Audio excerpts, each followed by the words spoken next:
Use vote ने अलबानी गछन छु सु वोट छु गछन जाय। कश्मीर की आवाम ने जो 2014 में गलती की, उन्होंने युस तिमो पनुन वोट फुटरो, जो अपना वोट तोड़ा, अकि द्युत अकिस वोट बे द्युत बेस वोट युस वोट फुटरो। आज युस जम्मू और कश्मीर यस एस ये हालत छे, एस क्या छे ये हालत क्याज कि 2014 मस बने कोलिशन गवर्नमेंट बने कि ना बीजेपी पीडीपी अन बनो कोलिशन गवर्नमेंट सुनुखियत फान फिर आज आवाम कर कोलिशन गवर्नमेंट बे क्या। अवाम ने कहा पीएसए हटाइए, हमने कहा हम हटाएंगे। अवाम ने कहा 200 यूनिट फ्री करिए, हमने कहा हम 200 यूनिट बिजली के जो है फ्री करेंगे। अवाम ने कहा 1 लाख नौकरियों की जरूरत है, हमने कहा ठीक है 1 लाख नौकरियां नेशनल कॉन्फ्रेंस जो है फराम करेगी। जिस वक्त नोटिफिकेशन आती है, एक बी टीम से निकल के दूसरी बी टीम में निकलते हैं, दूसरी बी टीम से निकल के तीसरी बी टीम में निकलते हैं, तीसरी बी टीम से निकल के चौथी सी टीम में निकलते हैं। जम्मू कश्मीर के अंदर सियासी हलचल जो है वो तेजी से बढ़ती हुई हमें नजर आ रही है, क्योंकि हाल ही में इलेक्शन कमीशन ऑफ इंडिया की तरफ से जम्मू कश्मीर यूटी को लेकर इलेक्शन का बिगुल बजा दिया गया, लेकिन उसके बाद ही नेशनल कॉन्फ्रेंस की जानिब से मैनिफेस्टो भी इशू किया गया, जिसमें कई सारी चीजों का जिक्र किया गया। और हमने देखा कि इस इलेक्शन के अंदर कई सारे लीडर्स की एंट्री और एग्जिस्टेंस हमें जो है पार्टीज के अंदर नजर आ रही है। लेकिन खुसूसी तौर पर जम्मू कश्मीर नेशनल कॉन्फ्रेंस की अगर बात करें, जिन्होंने हाल ही में पार्लियामेंट इलेक्शन लड़ा, तो जो कश्मीर के रीजन से 2 पार्लियामेंट मेंबर्स जो है वो पार्लियामेंट लोकसभा जो है जीत कर चले गए। लेकिन इस बार जो मैनिफेस्टो तैयार किया गया है लेजिस्लेटिव असेंबली 2024 को लेकर, उस पर हमारे साथ बातचीत करने के लिए खुसूसी तौर पर मौजूद है इफरा जान, जो नेशनल कॉन्फ्रेंस की स्पोक्स पर्सन है। इनसे हम बात करने की कोशिश करेंगे। इफरा मैम, पहले तो बहुत बहुत शुक्रिया अपना वक्त देने के लिए इतने बिजी शेड्यूल में, जहां आपकी सारी पार्टी जो है तैयारियों में लगी है। मैं सीधे आपसे जानना चाहूंगा, जो हाल ही में उमर अब्दुल्ला साहब ने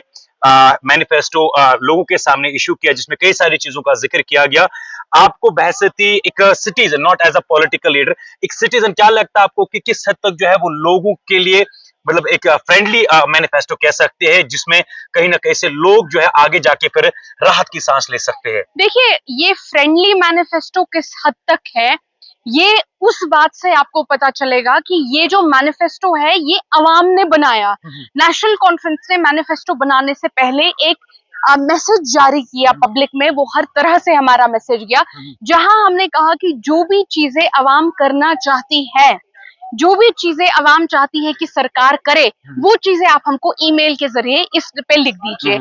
कोई जम्मू और कश्मीर का ऐसा कोना नहीं है जहां से हमको हजारों की तादाद में ईमेल्स नहीं आए, और कोई ऐसा ईमेल नहीं है जिसको हमने सीरियसली न पढ़ा हो। उसके बाद ये जो मंशूर है ये लोगों का मंशूर है। हमने तो एक तरह से इसको बस सामने एक पेपर में लाके किया है कि इसमें क्या क्या हो सकता है, वो चीजें हमने मंशूर में लाई हैं। तो फ्रेंडली होना तो दूर की बात, ये तो अवाम का ही मंशूर है। अवाम ने कहा पीएसए हटाइए, हमने कहा हम हटाएंगे। अवाम ने कहा 200 यूनिट फ्री करिए, हमने कहा हम 200 यूनिट बिजली के जो है फ्री करेंगे। अवाम ने कहा 1 लाख नौकरियों की जरूरत है, हमने कहा ठीक है 1 लाख नौकरियां नेशनल कॉन्फ्रेंस जो है फराम करेगी।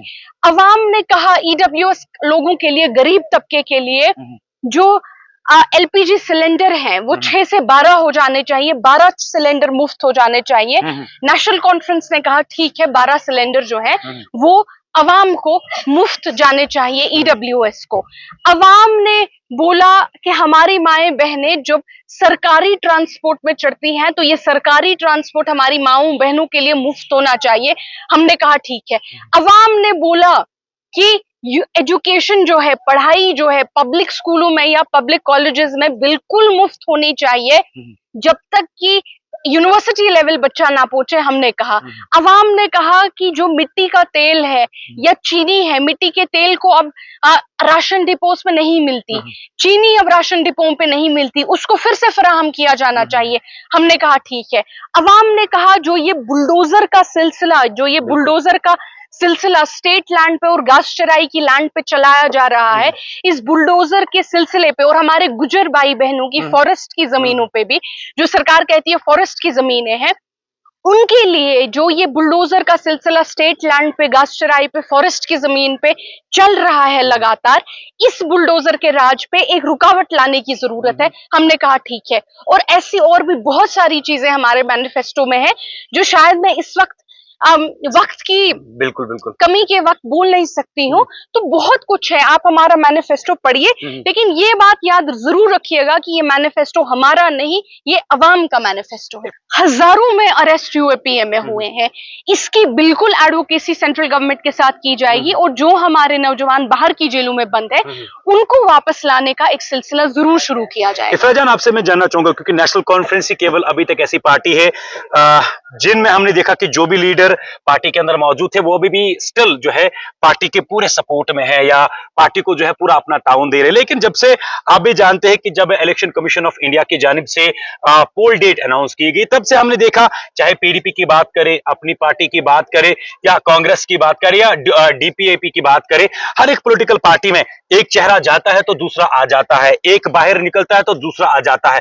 आपके हिसाब से जो ये चीजें हो रही है और आवाम के बीच में भी आ रही है, इसका इंपैक्ट क्या हो सकता है और आपको क्या लगता है कि क्यों ये सारी चीजें जो है इसी वक्त पे हुई जैसे ही पोल डेट अनाउंस हुई? देखिए, पिछले 70 साल से अगर आप हिस्ट्री पढ़ेंगे, जब जब नेशनल कॉन्फ्रेंस मजबूत हुई थी, 1950 में जब नेशनल कॉन्फ्रेंस मजबूत हुई थी, 9 लाख कनाल जमीन जब शेर कश्मीर ने यहाँ के लोगों को दिए थे, जब जब नेशनल कॉन्फ्रेंस ने मजबूती से यहाँ के लोगों के लिए कुछ किया, एक बी टीम को खड़ा किया गया था।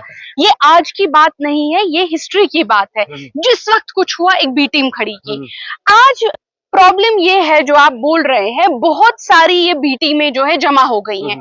फिर जब उसके बाद हम लोगों ने और मजबूती से आगे कदम बढ़ाया, सादिक को लाया गया, वो सादिक जिसने प्राइम मिनिस्टर की पोजीशन को चीफ मिनिस्टर की पोजीशन में कन्वर्ट किया। इसी तरह से बहुत सारी, जब जब नेशनल कॉन्फ्रेंस ने मजबूती से कुछ करने की कोशिश की, एक बी टीम खड़ी की गई। ये बी टीम्स जो हैं अब कलेक्ट हो गई हैं, आप समझ रहे हैं, बहुत सारी बी टीम्स अब जमा हो गई हैं।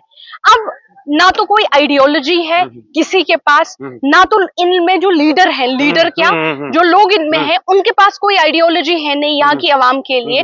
सिर्फ ये है कि अब कहाँ जाए, सीट कहाँ निकाल सकते हैं। जिस वक्त नोटिफिकेशन आती है, एक बी टीम से निकल के दूसरी बी टीम में निकलते हैं, दूसरी बी टीम से निकल के तीसरी बी टीम में निकलते हैं, तीसरी बी टीम से निकल के चौथी सी टीम में निकलते हैं। ये आपको देखने की जरूरत है, क्योंकि नेशनल कॉन्फ्रेंस एक आइडियोलॉजिकल पार्टी है, ये एक तहरीक है। इसमें जो बंदा नेशनल कॉन्फ्रेंस के साथ जुड़ा हुआ है, आपको हम पसंद आए ना पसंद आए, एक आइडियोलॉजी की वजह से जुड़ा है। हमारे 7000 वर्कर जो हैं वो शहीद हुए, वो हमने हमारी खून से यहाँ कब्रें, हमने अपने शहीदों की, अपने वर्करों के लाशों से यहाँ कब्रें भरी। 7000 वर्कर मरना कोई छोटी बात नहीं होती है, शहीद होना। हमने जान दी, लेकिन अपने मंशूर से हम लोग नहीं हटे।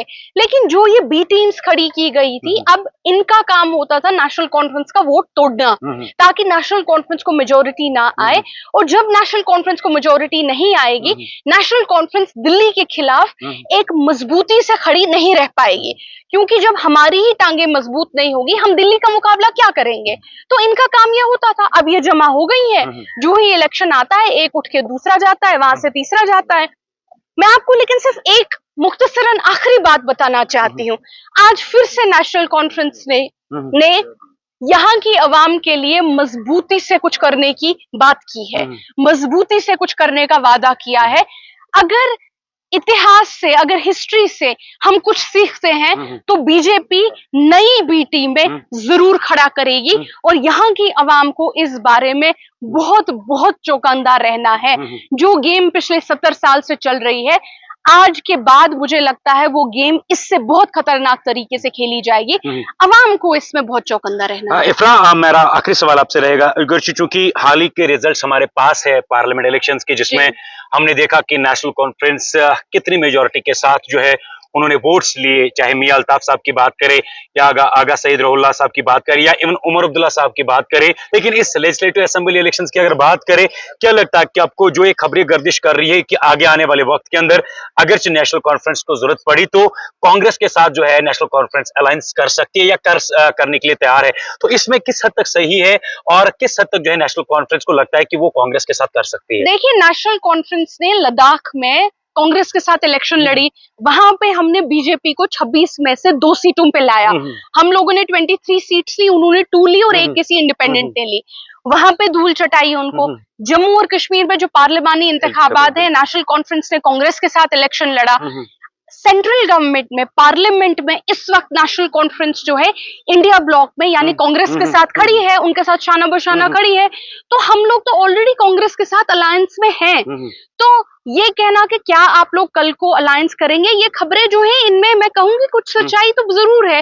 अगर कल को मुझे नहीं लगता जरूरत पड़ेगी, मुझे ऐसा बिल्कुल नहीं लगता कि जम्मू और कश्मीर की आवाम ने जो 2014 में गलती की, उन्होंने युस्तिमो पनुन वोट फुटरो, जो अपना वोट तोड़ा, अकिस वोट बेस वोट युस वोट फुटरो, आज युस जम्मू और कश्मीर यस ऐसी हालत छे, एस क्या छे ये हालत क्या कि 2014 में बने कोalition गवर्नमेंट बने कि ना, बीजेपी पीडीपी बनो कोalition गवर्नमेंट सुनुखियत फान फिर आज अवाम कर कोalition गवर्नमेंट बे किया। पार्लियामेंट के इंतखाबात से आपने देखा कि अब अवाम समझ चुकी है कि वोट को तोड़ना नहीं है, वोट को यूनाइट करना है। जब वोट यूनाइट होगा तभी दिल्ली से आप मुकाबला कर पाएंगे। जब तोड़ेंगे कोalitions बनेगी, अगर हमारी बनी तो बिल्कुल, हमारी तो कांग्रेस के साथ ही बनेगी, लेकिन मैं कहती हूँ कांग्रेस के साथ भी कोalition बनना is not a good scenario. होना ये चाहिए कि एक पार्टी को एब्सोल्यूट मेजॉरिटी आनी चाहिए ताकि कल को जब हम स्टेटहुड के लिए लड़ाई करें, रेजोल्यूशन 370 के लिए पास करें, रेजोल्यूशन यहाँ की आवाम के लिए पास करें, उन रेजोल्यूशनों को पास करने में आसानी हो, उन रेजोल्यूशनों के पीछे आवाम का एक मैंडेट हो, तभी तो उनका एक पावर रहेगा। उसके लिए ये चीज बहुत अहद जरूरी है कि वोट का बंटवारा ना हो। नई पुरानी बी टीमें और नई बी टीमें जो खड़ी की जाएंगी, इनसे अवाम को चौकन्ना रहने की जरूरत है। जो समझ अवाम ने पार्लियामेंट इलेक्शन में दिखाई, वही समझ मैं आपको यकीन दिलाती हूँ अवाम जो है लेजिस्लेटिव इलेक्शन में भी दिखाएगी। अवाम समझ चुकी है कि युस वोट न, ये हमारे बुजुर्ग भी कहते थे, वो कहते थे युस वोट न अलबानी गछन छु सु वोट छु गछन जाय। हमने देखा जो वोट आज अलबानी को या नेशनल कॉन्फ्रेंस को नहीं गया, वो वोट जाया हो गया। मेहरबानी करके इस बार अपना वोट जाया नहीं कीजिएगा। इतना मुख्तसर मैं माफी चाहूंगा क्योंकि आपका ज्यादा वक्त ले पा रहा हूं। आपने जैसे कि हमने बिजली यूनिट्स की बात करी, आपने हाल ही में उमर अब्दुल्ला साहब ने साफ तौर पर प्रेस कॉन्फ्रेंस के अंदर कहा कि हमारी कोशिश ये रहेगी कि 200 फ्री यूनिट जो है हम किसी भी तरीके से अपनी आवाम को फ्री करके दे देंगे। बिल्कुल, लेकिन आज जो है वही अपनी पार्टी जिनको आप बी टीम कह रहे हैं, उन्होंने कहा कि जनाब नेशनल कॉन्फ्रेंस का उन्होंने जिक्र तो नहीं किया, लेकिन उन्होंने सीधे 200 से 500 लेकर गए कि जनाब 500 यूनिट्स हम फ्री दे देंगे। और इसके साथ में मेरा एक छोटा सा सवाल और भी है, अगर कल को जाके कांग्रेस अपोजिशन में अगर कोalition की जरूरत पड़ी नेशनल कॉन्फ्रेंस को और कांग्रेस जो है उतनी मेजोरिटी में नहीं थी, तो क्या बीजेपी के साथ कोई राब्ता या कोई बातचीत हो सकती है कोलैबोरेशन को लेकर? पहली बात तो ये आप सोचिए भी नहीं, क्योंकि जो तबाही 2014 में हुई है वो तबाही फिर से हो जाएगी। आपको पता है आज जरूरत क्या है? आज अभी तक हमारे पास 370 की प्रोटेक्शन होती थी। ये जो जमीन का टुकड़ा है ये कोई नहीं खरीद पाता था, सरकार किसी की भी रहती थी, 370 हमारा प्रोटेक्शन था। अब आपके पास वो प्रोटेक्शन नहीं है, इसका मतलब वो जमीन कौन खरीदेगा, वो जमीन कौन लेगा, ये अब सरकार का डिसीजन होगा। और उस डिसीजन में बीजेपी को बाहर करना बेहद जरूरी है। यानी कि बीजेपी के पास कोई चांस ही नहीं है। उनके पास जम्मू की आवाम तक उनको वोट करेगी नहीं, लेकिन बीजेपी का सिर्फ एक चांस बनता है, अगर उनकी हमारे साथ नहीं जनरल अपनी बुनियाद पे बीजेपी का सरकार बनाने का फिर से सिर्फ एक चांस बनता है, अगर उनकी बी टीमें नई आने वाली बी टीमें मजबूत होती हैं। अगर अवाम बी टीम को मजबूत होगी, बीजेपी हो सकती है। मैं कह रही हूँ दिस इज देयर गेम। उनको पता है कि अगर वो हमारे साथ कोalition करते, वो इतनी बी टीमों पे इतना लाखों करोड़ों क्यों पैसा खर्चते। उनको पता है कि उनका जम्मू और कश्मीर में सिर्फ एक रास्ता है, वो है बी टीम वाला रास्ता। जब बी टीम हारेगी, बीजेपी खुद हारेगी। ये आपको मैं मुख्तसरन बात बोलूंगी। 200 यूनिट्स पे क्या जवाब देंगे? जो मैंने कहा आपको ये 500 यूनिट, जो अब कोई आएगा 500 यूनिट, अब कोई आएगा 700 यूनिट, अब कोई आएगा 1000 यूनिट। उनको पता ही है पार्टी में 2 लोग बचे हैं नहीं, सरकार बनाएंगे नहीं, कहने को कुछ भी कर रहे हैं। आपको समझना है कि कौन से लोग जो है आने को, तो कल को यहाँ पे 4 लोग जो बैठे हैं वो भी मतलब डेमोक्रेसी है, यहाँ पे जो 4 लोग बैठे हैं वो भी उठ के कहेंगे हम पार्टी बनाएंगे, ठीक, हम जी 1000 यूनिट मुफ्त कर देंगे। पता ही है सरकार बनाएंगे नहीं, गवर्नमेंट में आएंगे नहीं, कुछ भी बोल रहे हैं। प्रोमिसेस जो होने चाहिए वो उसके होने चाहिए जिनका एक रियलिस्टिक चांस है सरकार बनाने का, और वो प्रॉमिस होता है जिस प्रॉमिस को इम्प्लीमेंट करने का कल को एक रियलिस्टिक चांस रहता है। ये हमारे साथ में मौजूद थी नेशनल कॉन्फ्रेंस की स्पोक्स पर्सन इफ्रा जान। लिस्ट कब आ सकता है कैंडिडेट्स का कि कौन कहां पे लड़ रहा है? विद इन अ डे, 1 या 2 दिन में हमारा लिस्ट तैयार होगा। ये हमारे साथ में मौजूद थी जम्मू कश्मीर नेशनल कॉन्फ्रेंस की स्पोक्स पर्सन इफ्रा जान, जिनसे हमने बात की और हर एक सवाल का जो हाल ही में मैनिफेस्टो बना हो या जिस तरीके से इस वक्त सियासी हलचल जम्मू कश्मीर के अंदर हो रही है उस पर हमने सवालात करने की कोशिश की और जो इन्होंने जवाब दिए हैं सब आपके सामने है। कमेंट खुला है, आप भी अपनी जरूर राय दीजिएगा। इफ्रा जान, इतने बिजी शेड्यूल में जहां आपकी पॉलिटिकल पार्टी हर एक तरीके से बिजी लगी है कि किस तरीके से कैंडिडेट्स को लाया, उतने में आप हमारी चैनल को टाइम देने के लिए आपका बहुत बहुत शुक्रिया। आपका बहुत शुक्रिया मुझे बुलाने के लिए।